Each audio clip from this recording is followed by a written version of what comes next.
अल्लाह भी तुहानू चोखे तो चोखा देवे। मौला अली इन्ना को देवे जितना नहर च पानी है, बिस्तरा भी दिता है, रोटी भी दी है, पानी भी दिता है। अल्लाह ताला तुहाडे बच्चे दी खैर करे, अल्लाह ताला तुहाडी खैर करे, सारी जिंदगी लई इस मौला अली तुहानू अल्लाह ताला तुहाडी खैर करे। अल्लाह ताला तुहानू किसी चीज़ की कमी ना दे, किसी लोड़ की छोड़ ना दे, गरीबों का एहसास कर दे जे। अल्लाह ताला तुहानू इतना देवे जितना समुद्र च पानी है।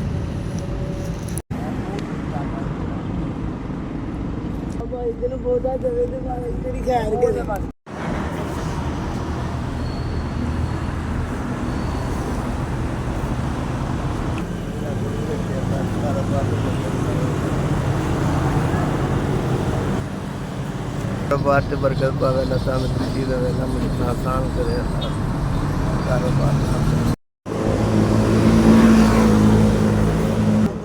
अल्लाह खुशी रखे आप, थोड़ा भला करे जी। बिस्तरा भी दिता है, खाना भी दिता है। अल्लाह आपको सलामत रखे। अल्लाह